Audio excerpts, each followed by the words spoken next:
10 seconds, 5 seconds. Ready? Start.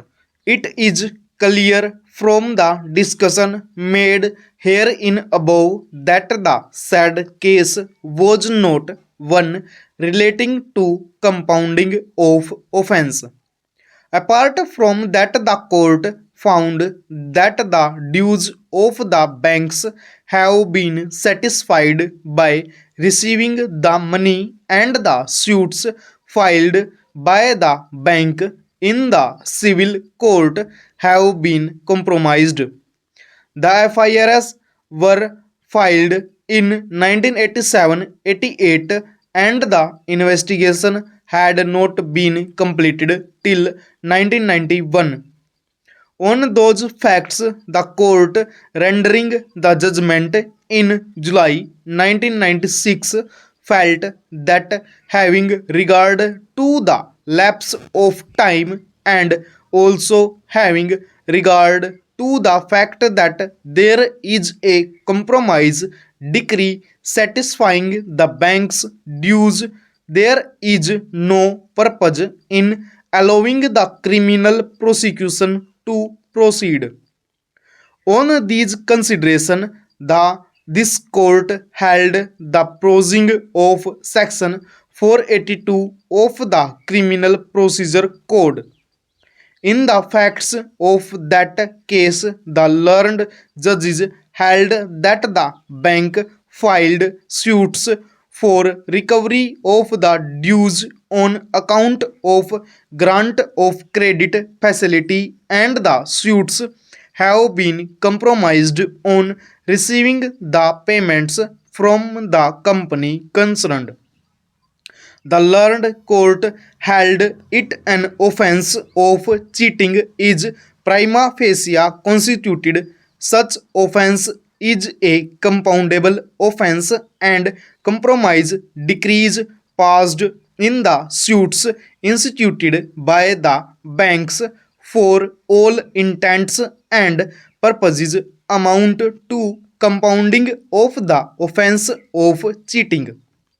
In that case, the court came to the conclusion, since the claims of the banks have been satisfied and the suits instituted by the banks have been compromised on receiving payments, the court felt that the complaint should not be produced any further, and therefore the decision of the High Court in quashing the complaint does not require any interference under Article 136 of the Constitution. It is therefore clear that no legal proposition has been laid down on the compounding of offence in Duncan's Agro. This court proceeded on the peculiar facts of the case discussed above. Therefore, the said decision cannot be an authority to contend that by mere sanctioning of a scheme, the offences committed by the appellant company prior to the scheme stand automatically compounded. Reliance was also placed on the decision of this court in the case of CBI New Delhi reported in 5 SCC 257. In that case, reliance was placed on the decision of this court in Duncan's Agro. As such, the court found that the aforesaid scheme, being a voluntary scheme introduced by the Government of India, has provided that if the dispute and demand is settled by the authority and pending proceedings were withdrawn by an importer, the balance demand against the importer shall be dropped and the importer shall be immune from any penal proceedings under any law. The court also came to the conclusion that under the Customs Act 1962, the appellant have been discharged and the scheme granted them immunity from prosecution.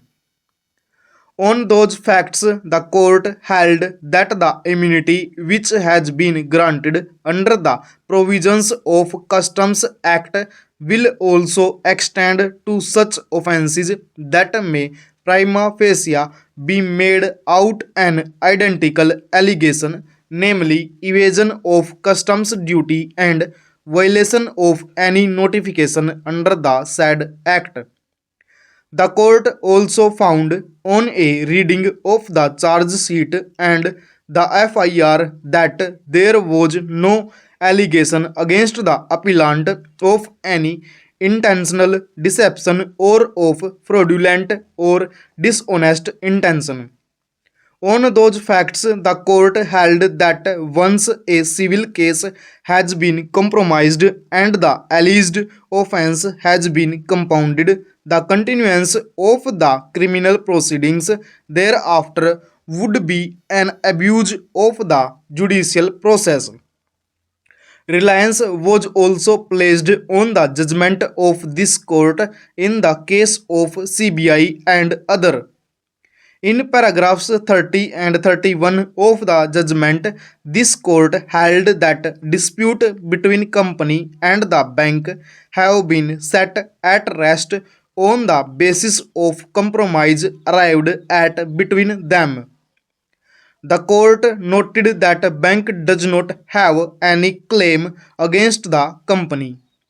The court possesses the question whether the power of quashing criminal proceeding was suffering from some disability. A person to represent the aforesaid category of persons is only competent to compound the offence, and in such cases the permission of the court is statutorily required. Section 3024 bracket B also reiterates the same principle by providing that when a person who is otherwise competent to compound an offence is dead, his legal representatives, as defined under the Code of Civil Procedure, may, with the consent of the court, compound such offence. Therefore, representation of the person compounding has been statutorily provided in all situations. Relying on the aforesaid clause in section 147 of the NI Act, learned counsel for the appellant argued that a three-judge bench decision of this court in Damodar case held that in view of the clause of section 147 of NI Act, which is a special statute, the requirement of consent of the person compounding in section 320 of the code is not required in the case of compounding of an offence under NI Act. This court is unable to accept the aforesaid contention for various reasons. Stop.